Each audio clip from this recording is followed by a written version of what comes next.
मित्रों नमस्कार। अनिल वत्स। वृषभ राशि का जुलाई के महीने में क्या फलित होगा, ये इसकी चर्चा करते हैं। स्वामी इनके शुक्र हैं, सौंदर्य के उपासक हैं। पेंटिंग हो, डांस हो, कोई भी फ्लूट बजाने की बात हो या तबला बजाने की बात हो या फैशन डिज़ाइनिंग की बात हो, इवेंट शो की स्थिति हो, सब में दिलचस्पी से भाग लेते हैं। फिल्म उद्योग के अंदर भी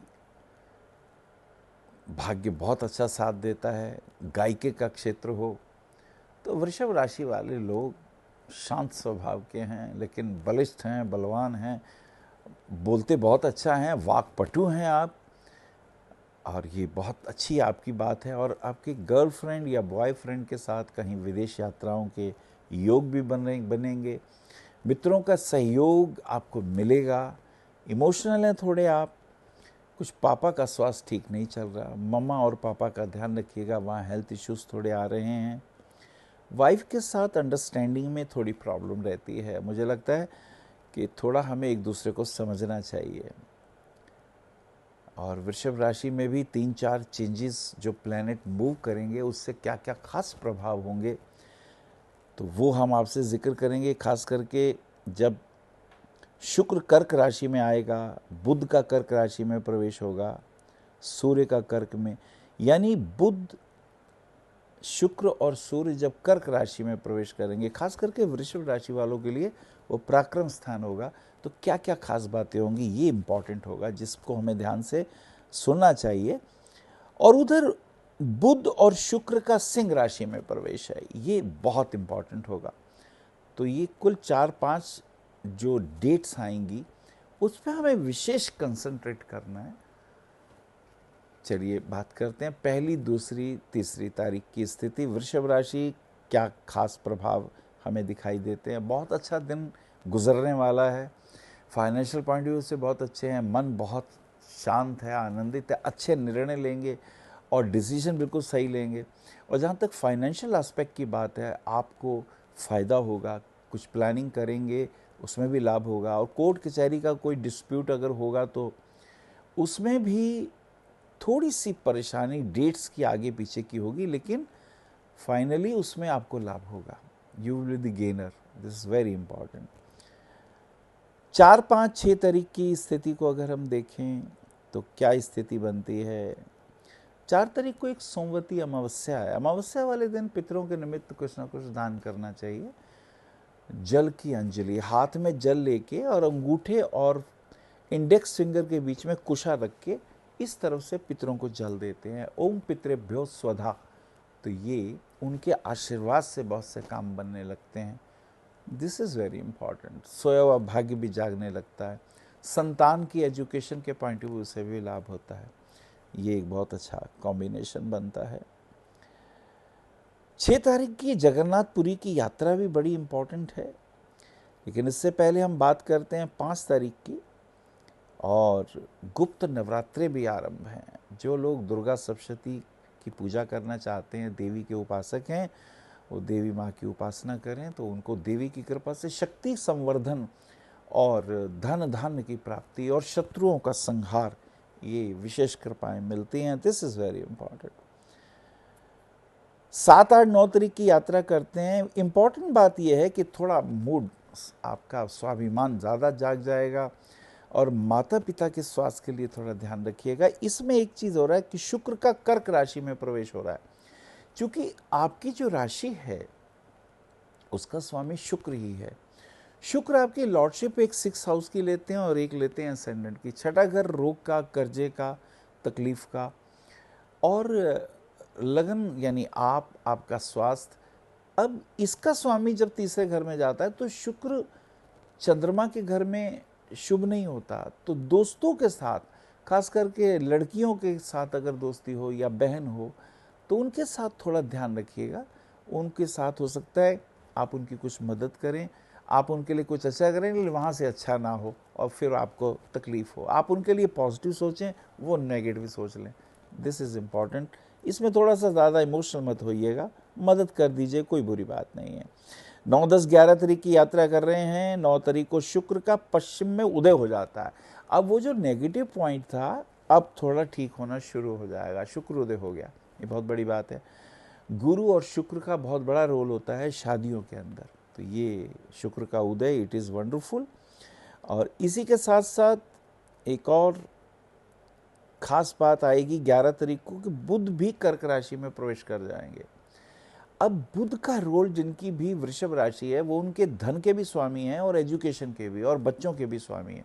जब ये कर्क में जाएंगे तो यात्रा का योग, तीसरे घर में मित्रों के साथ मिलके, अपने भाइयों के साथ, बहनों के साथ मिलके कोई मांगलिक कार्य हो सकता है, थोड़े इमोशनल होंगे, कहीं घूमने फिरने के योग बन सकते हैं। तो ये एक इम्पॉर्टेंट एक टर्निंग पॉइंट है इसके अंदर। 12, 13, 14 तारीख की अगर हम यात्रा करते हैं तो एक और चेंज आ जाता है कि मंगल का भी एक वृश्चिक राशि में प्रवेश होता है। अब मंगल का वृश्चिक राशि में प्रवेश बहुत इम्पॉर्टेंट है। वृषभ लग्न वालों के लिए मंगल घर गृहस्थी में तनाव पैदा करता है। पत्नी के साथ उनकी ये ध्यान रखिएगा कि अधिक आवेश और क्रोध में आके कोई निर्णय लाने, नहीं तो घर में लड़ाई झगड़ा हो सकता है, परेशानी हो सकती है। Be careful, this is important.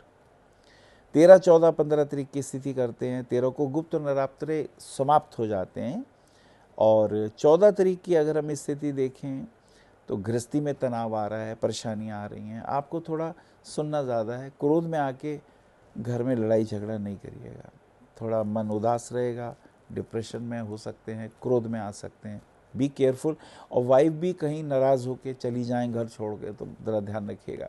थोड़ा बहुत नज़दीकी मामला है, क्योंकि हर कोई अगर अपने स्वाभिमान पे ले लेगा, इज्जत पे ले लेगा, तो मुश्किल हो जाती है कभी कभी जीना। 16, 17, 18 तारीख की यात्रा करते हैं। सूर्य का कर्क राशि में प्रवेश है। सूर्य आपके चतुर्थ भाव यानी आपके मन के स्वामी हैं, माँ की हेल्थ के लिए। जब वो अपने से 12th में जाते हैं तो हेल्थ इश्यूज, माँ की स्वास्थ्य खराब होता है। और आप भी यारों दोस्तों के साथ, मित्रों के साथ ज़्यादा कुछ उनकी समस्याएं आएंगी, आप उनको सॉल्व करने के लिए जा सकते हैं। थोड़े इस बात का ध्यान रखिएगा। और 17, 18, 19 तारीख की स्थिति को हम देखते हैं। 19 तारीख को गुरु पूर्णिमा है, तो गुरु पूर्णिमा में गुरु का आशीर्वाद लिया जा सकता है, गुरु से दीक्षा ली जा सकती है। तो ये एक बहुत अच्छा एक आशीर्वाद का स्वरूप सा इसमें दिखाई देता है। और आगे चलते हैं। 21, 22, 23 तारीख की यात्रा करते हैं। 21, 22, 23 को आर्थिक दृष्टिकोण से कुछ कठिनाइयाँ, जॉब के पॉइंट ऑफ व्यू से थोड़ी टेंशन, थोड़ा डिप्रेसिव एटीट्यूड रहेगा, माता पिता के हेल्थ के कारण भागदौड़ रहेगी और थोड़ी परेशानी रहेगी, थोड़ा सा ध्यान रखिएगा। 23, 24, 25 तारीख की स्थिति को अगर हम देखते हैं तो 24 को नागपंचमी है और 23 को गणेश चतुर्थी का भी व्रत है। व्रत रखें, गणपति के आशीर्वाद से बहुत से कष्ट दूर हो जाएंगे। 26, 27, 28 तारीख की यात्रा करते हैं। 27 को बुध का सिंह राशि में प्रवेश है। अपनी माँ की हेल्थ के पॉइंट ऑफ व्यू से आपका धन का व्यय हो सकता है। कहते हैं ना, जान है जहान है। और आप अपना भी ध्यान रखिएगा, कोलेस्ट्रॉल नहीं बढ़ना चाहिए, थ्रोट इन्फेक्शन नहीं होने चाहिए, पेट में तकलीफ ना हो, फूड पॉइजनिंग ना हो, इन चीज़ों का थोड़ा सा ध्यान रखिएगा। 28, 29, 30 तारीख की अगर हम यात्रा करते हैं तो मन बहुत अच्छा, अच्छे कार्यों में मन लगेगा। कुछ बातचीत, कुछ काउंसलिंग की बातें होंगी, मार्केटिंग के लिए यात्रा करनी पड़ सकती है। You will score a good business और ये बहुत शुभ रहेगा। 31 तारीख को शुक्र का सिंह राशि में प्रवेश होता है। शुक्र आपके लग्नेश हैं, जब वो सिंह में जाते हैं तो थोड़ा सा स्वाभिमान जागता है, आदमी में क्रोध ज़्यादा आने लगता है, आवेश की वृत्ति बढ़ती है। हेल्थ इश्यूज़ में अपने कोलेस्ट्रॉल का ध्यान रखिएगा, पेट में फूड पॉइजनिंग ना हो इसका ध्यान रखिएगा और माता पिता के हेल्थ के लिए थोड़ा ध्यान रखें। कुल मिला के वृषभ राशि वालों के लिए महीना मिला जुला सा है। आपको पुखराज रत्न नहीं पहनना चाहिए, आपको चाहिए कि नीलम रत्न पहने, वो आपका भाग्येश और दशमेश भी है। हीरा पहने, वो आपका लग्नेश है। और पन्ना पहन सकते हैं। पब्लिक रिलेशन से और फाइनेंशियल पॉइंट ऑफ व्यू से आपको बहुत फ़ायदा हो सकता है। नमस्कार। आप आचार्य श्री अनिल वत्स जी के ज्योतिष व ध्यान संबंधी प्रोग्राम www.astroanilvats.com व मासिक राशिफल YouTube पर भी देख सकते हैं। विशेष जानकारी के लिए संपर्क करें भविष्य कथन VE 279 गली नंबर 6 हरिनगर न्यू दिल्ली 110064। हमारे फोन नंबर है 9891739999 और 9818189993 और 8860006030 और 9810880002। हमारी वेबसाइट है www.bhavishyakathan.org। ईमेल है acharyaanilvats@gmail.com। अपॉइंटमेंट के लिए संपर्क करें सुबह 11 बजे से शाम 6 बजे तक।